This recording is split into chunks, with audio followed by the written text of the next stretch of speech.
नमस्कार साथियों, आर के प्रजापति चैनल में आपका हार्दिक अभिनंदन। आज का जो हमारा विषय है कक्षा 10 प्रश्नावली चल रही है हमारे गणित के अंदर द्विघात समीकरण। प्रश्नावली है 4.3 का हमने टोटल 6 वीडियो बना दिया, आज 7वां वीडियो। प्रश्नावली 4.3 पुस्तक एग्जाम की दृष्टि से अति महत्वपूर्ण प्रश्नावली है। इस तरह के क्वेश्चन आपके बोर्ड एग्जाम में आएंगे और इस प्रकार के क्वेश्चन आपके कंपटीशन एग्जाम में भी आएंगे। जो ये क्वेश्चन जो किस प्रकार इस समीकरण को सोल्व करना है, किस प्रकार हमें समझना है, इसके बारे में हम चर्चा करते हैं। तो आज का जो हमारा प्रश्नावली 4.3 है, माध्यमिक शिक्षा बोर्ड द्वारा संचालित गणित है, कक्षा 10 का जो विषय है उसके अंदर जो एक्सरसाइज चल रही है 4.3 का क्वेश्चन नंबर 5। क्वेश्चन नंबर 5 क्या कहता है भाई, इसको देखो आप। एक क्लास टेस्ट में शेफाली के गणित और अंग्रेजी में प्राप्त किए गए अंकों का योग 30 है। यानी शेफाली का जो क्लास टेस्ट हुआ उस क्लास टेस्ट के अंदर गणित और अंग्रेजी में दोनों में मिलाकर दोनों अंकों को हम जोड़ेंगे तो उनका योग कितना 30 है। आगे यहां तक समझ में। अगला क्या कहता है, यदि उसको गणित में 2 अंक ज्यादा मिलते, जो उसको अंक मिले उससे अगर 2 अंक ज्यादा मिलते और अंग्रेजी में जो अंक मिले उससे 3 अंक कम मिले होते तो उन दोनों अंकों का हम गुणा करेंगे। उनका गुणनफल अगर 210 होता है तो उसके द्वारा दोनों विषय में प्राप्त किए गए अंक याद करना। आगे समझो। आपके शेफाली का क्लास टेस्ट था, क्लास टेस्ट के अंदर उसने गणित और अंग्रेजी 2 विषयों के जो अंक प्राप्त हुए वो टोटल अंकों का योग 30 था। अगर गणित में 2 अंक ज्यादा मिलते हैं, अंग्रेजी में 3 अंक कम मिले होते और उन अंकों को आपस में गुणा करते हैं तो 210 प्राप्त होते हैं। तो हमें शेफाली के जो प्राप्त अंक हुए वास्तविक उन अंकों को याद करना। तो इसको किस प्रकार समझ में आ गई प्रश्न आपको। अब इस प्रश्न के अनुसार हमें समीकरण बनानी पड़ती है और समीकरण बनाने के बाद में हम द्विघाती सूत्र लगाकर आराम से इसका उत्तर निकाल सकते हैं। देखो कैसे करेंगे हम। तो सबसे पहले लिखेंगे, हल करेंगे इसको। क्या करेंगे, हल करने के लिए लिखेंगे माना कि शेफाली को गणित में मिले जो अंक है वो क्या हो गया भाई, कितने अंक मिले, माना कि x मिले। अगर गणित में x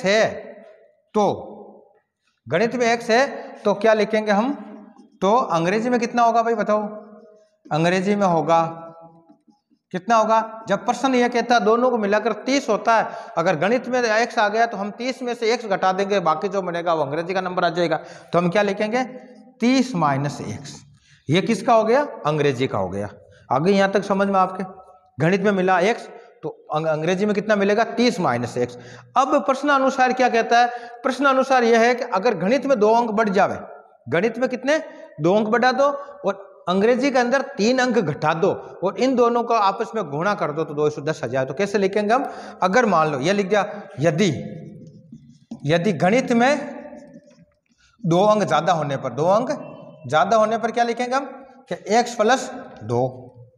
और यदि अंग्रेजी में, तो अंग्रेजी में क्या होगा भाई, अंग्रेजी में 3 अंक कम है, कम होने पर, तो कम होने पर समीकरण क्या बन जाएगा इसका कि 30 माइनस x तो है ही है, इसमें से 3 घटा देंगे और 3 घटा देंगे तो देखो आप कितने हो गए, ये संख्या ये हो गए बराबर। तो इस संख्या को, समीकरण को हम इस प्रकार भी लिख सकते हैं कि 30 प्लस के और सेम अंक है, ये 30 प्लस के, ये माइनस के, तो माइनस प्लस माइनस होते हैं तो कितने बच जाएंगे 27 बच गए। कितने बच गए 27 माइनस x, 27 माइनस x हो गया।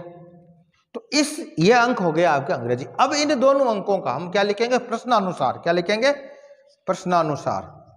प्रश्नानुसार क्या कह रहा है, मिले हुए जो अंक हैं उनको आपस में गुणा करना है। क्या करना है, गुणा करेंगे। तो गुणा क्या करेंगे भाई, x प्लस 2 गणित के अंक हो गए और किससे गुणा होगा, अंग्रेजी वालों। अंग्रेजी में कितना है 27 माइनस x बराबर 210। यह बन गया हमारे समीकरण। हो गया समीकरण, यह बन गया समीकरण। इस समीकरण की सहायता से हमें क्वेश्चन याद करना।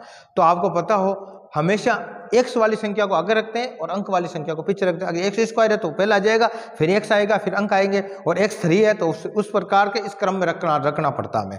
तो इसको क्रम बना दो सही। क्या क्रम हो जाएगा कि x प्लस 2 गुणा माइनस x प्लस 27, इसको ऐसे भी लिख सकते हैं और इनकी वैल्यू कितनी है 210। अब हम क्या करेंगे, इसको इस संख्या से गुणा करेंगे।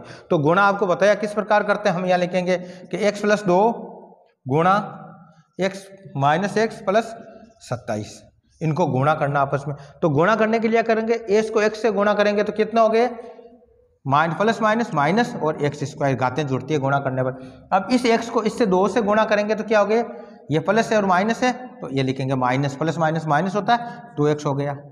अब 27 को किससे गुणा करेंगे, x से करेंगे, ये प्लस ये भी प्लस हो गया, 27x। 27 को 2 से करेंगे तो 54। अब इसको जोड़ो आप, तो ये माइनस एक्स स्क्वायर, ये प्लस 27, ये माइनस 2x कम हो गए तो 25x बच गए और प्लस 54। ये इसकी वैल्यू आ गई। इसकी वैल्यू को हमें यहाँ रखना है।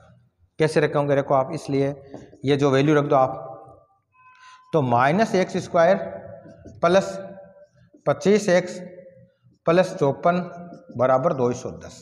ये समीकरण बना। अब इस समीकरण को द्विघात बनाने के लिए क्या करेंगे, या शून्य लेंगे, इस 210 का पक्षांतरण करेंगे। क्या करेंगे हम, पक्षांतरण करने पर, पक्षांतरण करने पर। अब पक्षांतरण करो भाई इसको 2। अब जब भी हम संख्या का पक्षांतरण करते हैं तो आपको पता है, अगर चिन्ह प्लस का है तो माइनस हो जाएगा, माइनस है तो प्लस है, गुणा है तो भाग और भाग है तो गुणा। तो इस अंक को इस साइड में लाएंगे, ये प्लस के इस साइड में आने पर ये माइनस के हो जाएंगे। देखो कितने हो गए, हम लिखेंगे minus x square plus 25x, ये हो गया प्लस 54 और माइनस के 210 और ये बच गया 0।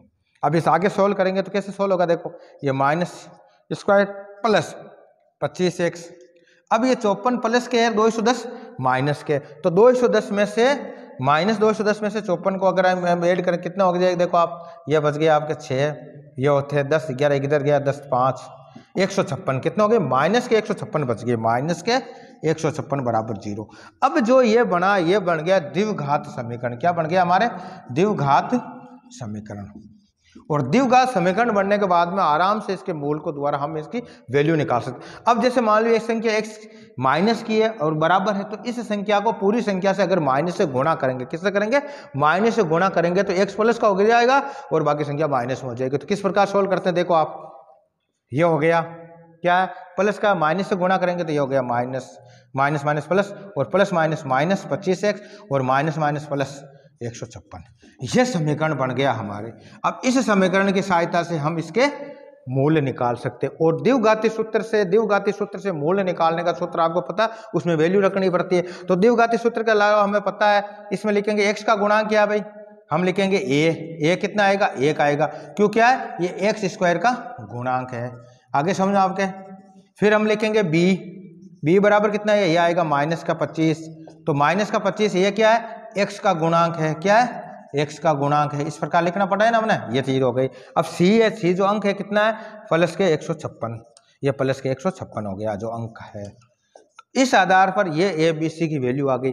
और जब ए बी सी की वैल्यू आ जाती है तो ए बी सी की वैल्यू को हमें किस में रखना पड़ता है, द्विघाती जो सूत्र होता है उसके साथ से मूल्य निकालने का सूत्र, उसमें इसकी वैल्यू रखते हैं। तो हम यहाँ वैल्यू रखते हैं इसकी, देखो आप, इसकी वैल्यू हम यहाँ रखते हैं। चलो, तो सूत्र क्या है हमारे सामने है कि एक्स स्क्वायर, एक्स बराबर क्या होगा, minus B plus minus under of this B square minus 4ac बटावा 2a, ये हो गया। इसमें इसकी वैल्यू रखनी है। अब आराम से इसमें इसकी वैल्यू रखो, आराम से देखो आप कैसे लिखेंगे।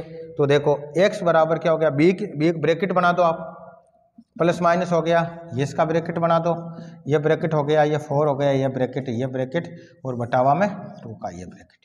अब इसमें वैल्यू रखो, तो बी की वैल्यू कितनी है, माइनस 25, हमने रख दिया माइनस 25, यहाँ बी स्क्वायर वैल्यू माइनस 25, ए की वैल्यू कितनी आई, ए की वैल्यू आई 1, प्लस का 1, सी की वैल्यू कितनी आई, सी की वैल्यू आई 156, ये हो गई 156। आगे सुन, अब ए की वैल्यू कितनी है, ए की वैल्यू आई 1, ये वैल्यू हमने ये रख दी। अब इसको आगे सोल्व करेंगे, तो सोल्व कैसे करेंगे, तो x बराबर देखो प्लस, ये माइनस भी है, ये माइनस रखना ही है, इस सूत्र के अंदर माइनस रख दिया हमने। अब देखो माइनस और माइनस माइनस माइनस को गुणा करेंगे तो प्लस के 25 हो गए, क्या हो गए, प्लस के 25 हो गए। अब आगे देखो प्लस माइनस, अब इसकी वैल्यू रखो आप, इसमें देखो माइनस 25 को माइनस 25 से गुणा करेंगे तो 625 आता है, सबको पता है, और माइनस माइनस प्लस हो जाता है, ठीक है। अब देखो ये अब देखो ये क्या है, माइनस प्लस प्लस, तो माइनस को प्लस से गुणा करें माइनस, और माइनस को वापस करें तो माइनस, तो ये माइनस आ गया। अब इस संख्या को करो, 156 को 4 से गुणा करो, 156 को हम 4 से गुणा करेंगे, 6 चौक 24 बच गए 2, 20 से 2 22 बच गए 2 और 4 2 6, 624 कितने हो गए, 624 बटावा 2 को करेंगे 2, ये समीकरण प्राप्त हो गया। अब इस समीकरण में आप नोट करना, x की जो वैल्यू आ रही है वो क्या आएगी भाई, x की जो वैल्यू आ रही है उसमें हम क्या लिखेंगे, प्लस 25 तो है ही है, अब देखो अनरूट में देखो आप प्लस माइनस है यहाँ 625 में से 624 गए पीछे बच गया 1 और बटावा ये 2। अब हमेशा पता है किसी भी संख्या का वर्ग निकालते हैं वो 0 से बड़ी होनी चाहिए, तो 0 से बड़ी 1 है, 1 का वर्गमूल निकालिए। अच्छा 1 का वर्गमूल कितना होता है? 1 होता है। 1 का वर्गमूल 1 होता है। तो इसको किस प्रकार लिखेंगे हम कि x बराबर प्लस 25 प्लस माइनस 1 बटावा 2। अब वर्ग जिसमें प्लस माइनस में होता है, एक बार x की वैल्यू में प्लस 1 रखेंगे, एक बार में इसकी माइनस 1 रखेंगे। तो रखो आप, तो x बराबर क्या आएगा कि 25 प्लस 1 बटावा 2, और दूसरी साइड में लिखेंगे x बराबर 25 माइनस 1 बटावा 2। अब 25 से 1 26, 26 बटावा 2, आंसर आ गए आपके 13। आंसर कितना आ गए? 13। और इसमें कितना आएंगे आपका आंसर? x बराबर 24 बटावा 2 बराबर 12। तो x की वैल्यू कितनी आई? 12। x की वैल्यू कितनी आई? 13। तो इसका मतलब इनमें से एक वैल्यू इसकी लेनी। अगर 13 वैल्यू लेते हैं हम, किसकी लेते हैं? अगर इसकी वैल्यू हम ले रहे हैं 13, तो 13 वैल्यू लेंगे तो देखो किस प्रकार रखेंगे हम, कितने आएंगे? अंग्रेजी में अंक 13 है, तो इसमें कितने अंक आ जाएंगे इसके अंग्रेजी में? क्या 30 में से 13 घटा देंगे। तो 30 में से 13, जैसे गणित में तो आ गए आपके, गणित में अंक आते हैं 13, तो अंग्रेजी में कितना आएंगे भाई? तो अंग्रेजी का सूत्र क्या है? 30 माइनस 13 बराबर 17। तो ये आ गए 17। और अगर गणित में 12 है, गणित में कितने 12 है, तो इंग्लिश में कितना आएंगे? तो 30 माइनस 12 बराबर 18। तो इस प्रकार इस क्वेश्चन के 2 प्रकार के हमें आंसर